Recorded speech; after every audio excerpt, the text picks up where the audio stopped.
Nkwanirizaako gwe munnange akyagyekuumiddeko ensi Buganda anti munnange ensi Buganda kuno kwe kwaffe Kabanda Musoke ow'Ennabalanga Bukoba Kyaggwe akaala amatendo nze nkubuuzaako nateera olunaku olwaleero kansuubire nti munnange oli bulungi.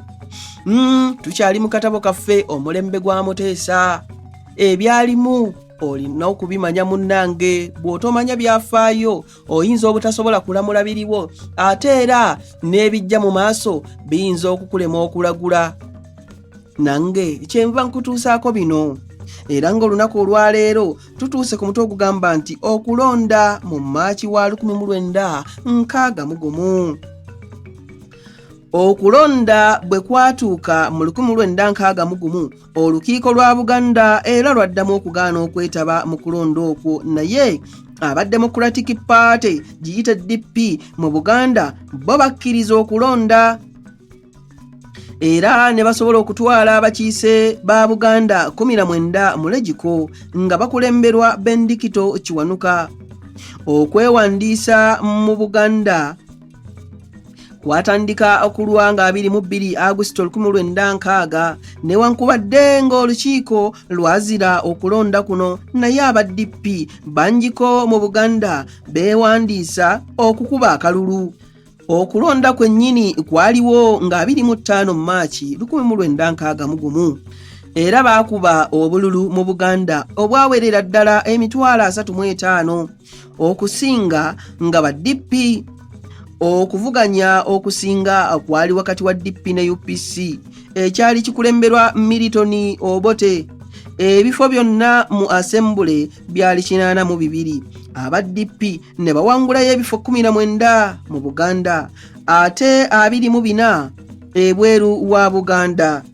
Ebifo byonna 43 aba UPC baafuna ebifo 35 so nga ate UNC ekifo kimu. Abatalina bibiina ebifo 2 era waliwo ekifo kimu ekyasigala nga kikalu. Aba DP baafuna obululu emitwalo 47, aba UPC baafuna emitwalo 48. Kino kyajja lwakuba nga abantu abaawa obululu mu Buganda gye baafuna baali batono olw'omuwendo omutono ogw'abaakuba obululu mu Buganda. Okulonda ababaka ba National Assembly ng'olukiiko lumaze okulangirira Buganda obutalonda kye kimu ku byavaako abantu mu Buganda okukyawa DP nga bagamba nti aba DP Buganda baagiryamu olukwe.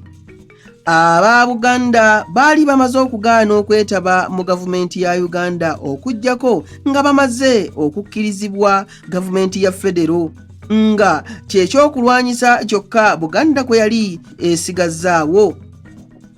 Aba DP basobola okulonda Abaganda 19 ne babatwala mu National Assembly. Gavana yasanyuka n'omukulu w'amatwale n'asekera mu kikonde nga bamanyi nti ebya Buganda tebakyabiteesa na lukiiko olwali lubakaluubiridde nnyo nga bajjanga kubiteesa n'ababaka ba National Assembly ne babimala kubanga n'Abaganda balinamu ababaka. Singa DP yazira okulonda okwo omufuzi w'amatwale teyandisobodde kuwalaawala Buganda na kugisindiikiriza mu kavuyo okwentegeka ez'obufuzi ezaali zitasobola kunyweza mirembe.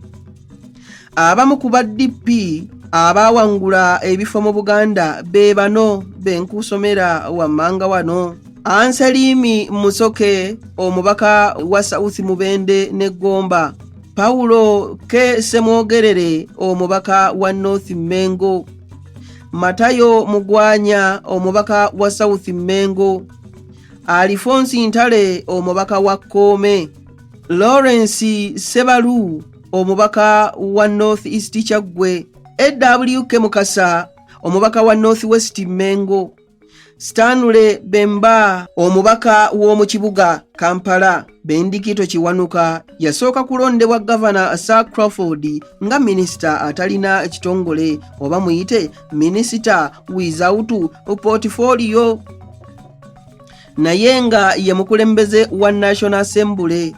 awo bombi ne balyoka balonda gavumenti eneefuga Uganda ng'erimu baminisita 13, abaddugavu 9, abazungu 3 n'omuyindi omu. Abazungu 3 nga be bokka abaali aba gavumenti, abalala 10 balondebwa okuva mu babaka ab'abantu. Olukiiko olwayitibwanga Executive Council oba EXCO lwe lwafuuka Council of Ministers.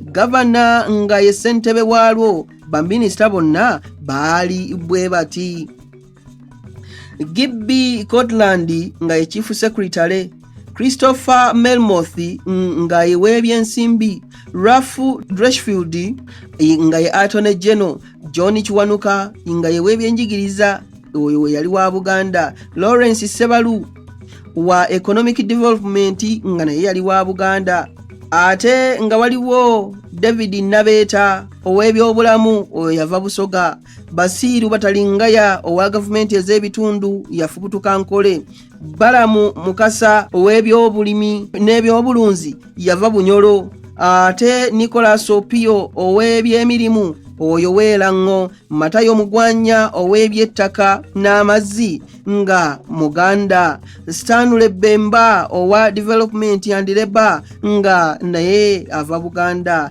Osike Patel ow'ebyobusuubuzi n'amakolero oyo nno nga muyindi, Bendikito Kiwanuka atalina kitongole yava Buganda.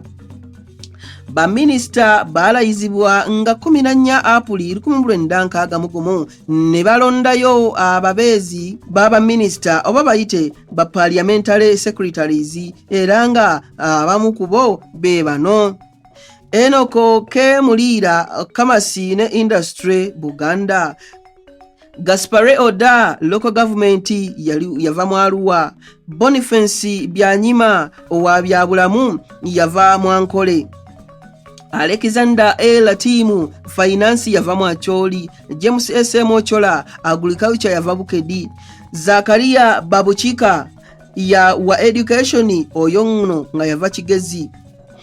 Ku Lwanga 2 Julayi 1961 Bendikito Kiwanuka lwe yafuulibwa Chief Minister oba Chief Secretary ne bumugibwako. Minister Gibby Cortland eyali Chief Secretary n'afuulibwa Deputy Governor. Governor n'asigala ng'akyavunaanyizibwa ku byenkolagana wakati wa gavumenti ya Queen ne Buganda.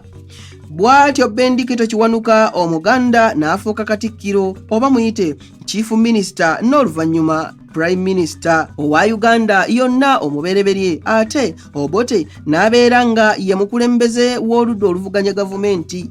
Olukiiko lwa Buganda lwali lumaze okuyisa ekiteeso nti Buganda tajja kukwatibwangako mateeka ga gavumenti ya Uganda empya, era n'olukiiko terujja kubaako kye luteesa ne baminisita ba Uganda abo abajja abaali balondeddwa. Bwe lutyo olukiiko lwali lutuuse mu kkowe lya kujeemera gavumenti enkuumi era nga lukontana n'ebintu bya Uganda ebirala. Abange awanno nsimbyewo akati tuddiŋŋane mu kitundu ekirala ng'ate nkwongerayo mu maaso n'ebirala. Nange kanzire ennabalanga Bukoba Kyaggwe akaala amatendo. Ayi Katonda kuuma Namulondo.